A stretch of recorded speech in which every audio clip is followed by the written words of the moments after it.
Austatud daamid ja härrad, kallid kaasmaalased tarkust toitval Tartumaal. Täna täitub Eesti Vabariigi sünnist 103 aastat. Sellest 51 aastat oli meie riik võõraste võimu all.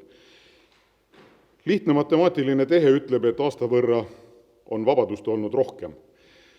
See on natuke nagu pööripäev. Aga kui aastaringis lähevad päevad vältimatult kord pikemaks ja seejärel jälle tagasi lühemaks, siis oma ajaloos usume me kindlalt valguse ja vabaduse jäävat võitu. Selle aasta augustis saab juba 30 aastat päevast, mil me taas iseseisvusime. Samamoodi täitub 30 aastat linnadele ja valdadele omavalitsusliku staatuse andmisest. Need on olnud keerulised ja huvitavad aastad. Täis õppimist ja katsetamist, vaidlemist ja leppimist. Mulle tundub, et me oleme päris hästi hakkama saanud. Need mehed ja naised, kes omal ajal Eesti riigi eest kunagi vabadussõtta läksid, ma arvan, et me ei pea nende ees silmi maha lööma. Mõtleme kas või sellele viimasele aastale. On see vast olnud aasta. Ma tahaksin kõigepealt tänada kõiki hooldustöötajaid ja meedikuid, lasteaednikke ja õpetajaid, bussijuhte, poemüüjaid, kõiki neid, kes ei saanud jääda kodukontorisse. Tänan kõiki vabatahtlikke, kes on läinud appi. Aga tunnustan ka ettevõtjaid ja tööandjaid, kes on loonud kodust töötamise võimalused selleks, et hoida inimeste tervist ja elusid. Sellel möödunud aastal oleme me pidanud uuesti mõtlema väärtuste peale. Turvalisus või vabadus, majandus või tervis. Ma olen alati nõus nendel teemadel arutlema, ka vaidlema, nii sõpradega kui kriitikutega. Aga mul on valus vaadata, kui keegi varastab selle vaidluse ära. Näiteks kritiseerides kaitsemaske või vaktsiine selleks, et teha reklaami oma kahtlase väärtusega ärile. Me oleme alati olnud uhked oma hariduse ja kaine talupoja mõistuse üle. Praegu on aeg nad mõlemad kokku võtta. Ärme kuula rumalusi, ärme jaga rumalusi, ärme tee rumalusi. Talupoja tarkustes on tihtigi paljugi tõtt, aga mitte kogu aeg ja mitte kogu tõde. On näiteks selline ütlus, et kõik, mis ei tapa, teeb tugevaks. See ei ole aga alati nii. On raskusi, mis karastavad, aga on raskusi, mis lihtsalt väsitavad. Aga ühiskonnateadlased ja filosoofid on viimasel ajal kirjutanud, et me vajame süsteeme, mis oleksid sitked. Eesti keeles on üks tore sõna, säilenõtke.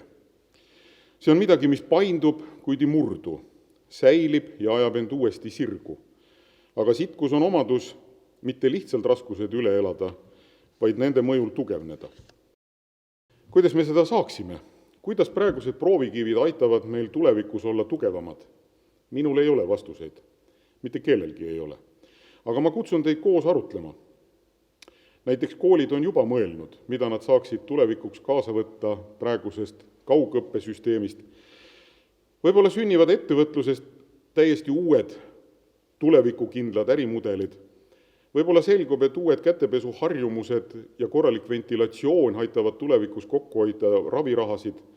Võib-olla selgub, et osaline kaugtöö aitab oluliselt vähendada süsiniku jalajälge ja parandab meie vaimset tervist. Võib-olla hakkame väärtuslikke näost näkku kohtumisi tulevikus nii palju hindama, et paneme nendeks hetkedeks telefonid käest ära. Ma olen mõelnud ka linnaelule ja maaelule. Möödunud aasta püstitas suvilaremondi ja kanakasvatuse rekordeid. Mida toovad eelolev kevad ja suvi? Me oleme hulk aastaid rääkinud sellest, et asustus Eestimaal peaks olema ühtlasem. Praegu on olemas väga tugev põhjus kolida maal elama. Mis seda otsust toetada saaks? On selleks soodne remondilaen, kiire internet, pakiautomaadid, kohaliku talutoidu kojuvedu või sõbralikud ja koosmõtlevad kogukonnad. Või tuleks siinjuures öelda pigem kohalkonnad, need, kes on päriselt kohal, päriselt juures. Kohalkondades ja koosloomes peitub kahtlemata veel palju väge. Tahan tunnustada neid inimesi, kes vedasid sügisel eest Tartumaa esimesi loometalgusid. Seal sündis erakordselt palju põnevaid ideid. Eesti rahvas olevat küll loomuomaselt rohkem omaette nokitseja, aga me teame, et suuri asju tehti ikka talgute korras. Ja siis tähistati võite üheskoos. Head sõbrad, täna me tähistame üheskoos Eestit. kuigi igaüks oma kodus ja pereringis, siis ikkagi koos. Keegi meist ei näe tulevikku. See avab ennast meile hetke, tunni ja päeva haaval. Me loome tulevikku oma mõtetega ja tegudega selleks, et pärandada see lastele ja lastelastele. Igaüks meist saab anda oma parima, üheskoos. Suur tänu teile kõigile, palju õnne Eestile! Aitäh!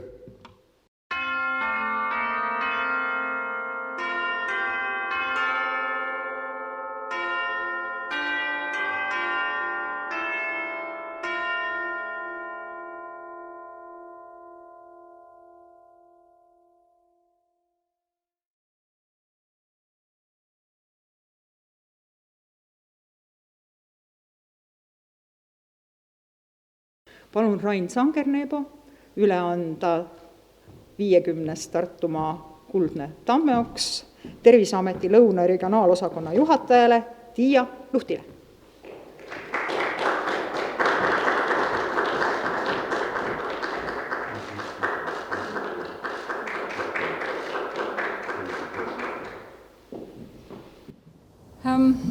Head Tartumaa kohalike omavalitsuste juhid.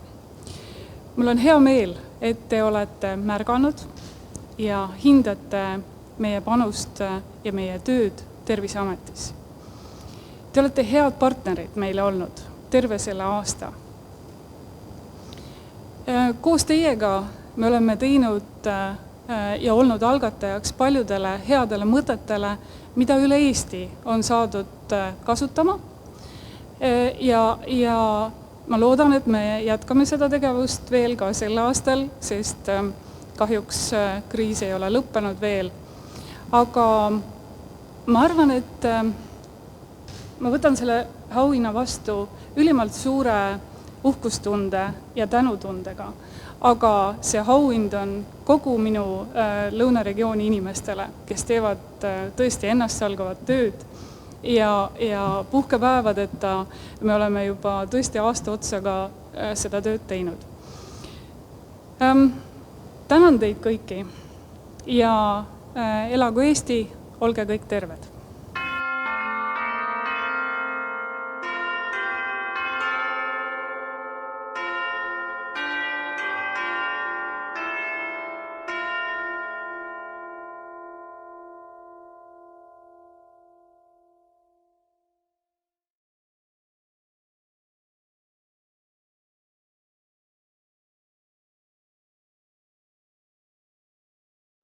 Mul on hea meel, dirigent, muusik ja kultuurikorraldaja Kalev Lindal.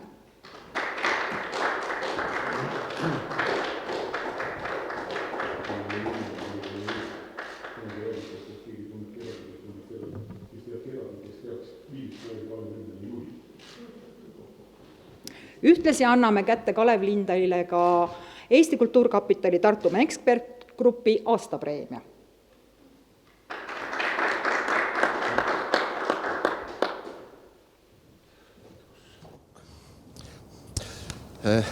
Head sõbrad, mind valdab suur tänutunne.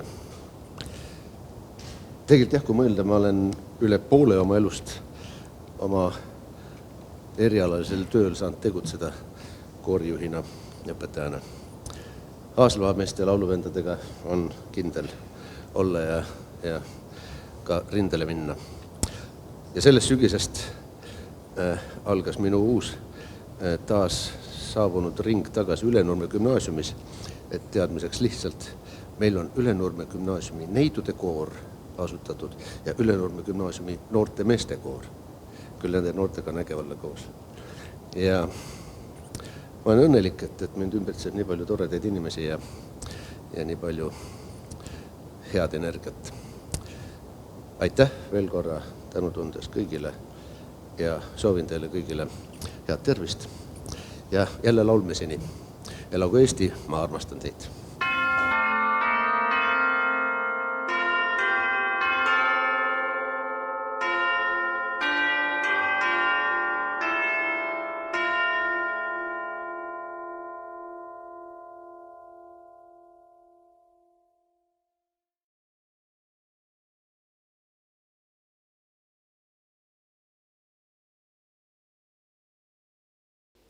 Tartu Kalevi veemotoklubi treener ja hing Üllar Põvvat.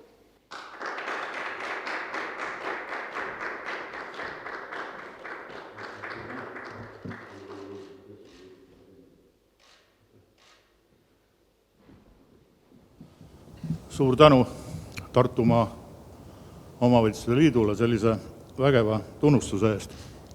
Aga mis ma tahaks öelda, et kõige tähtsam on tagala, sellepärast ma tänan enda abikaasat, et kui on tagala korras, et siis on ka kõik muu vägev. Aga mis puutub selle sporditegevisse, siis mul on vedanud, et ma olen niisuguses klubis juba 1972 aasta, mis ma Küsendali läksin ja et põlen täie rauaga siiamaani. Aga muidugi ükski treener ei ole vägev treener ilma sportlast, et mul on nagu elus vedanud, et niisugune vunt meid on sinna sattunud ja kõik on fanatid ja kõik on õpetusi kuulanud ja nii me seal toimetame. Et tahaks tänada veel enda väikest meeskonda, kes iga päev teevad selle nimel tööd, et me oleme siin Eestis ja maailmas tugevad ja tahaks kõigile öelda, et palju tervist ja pidage vastu. Suur tänu!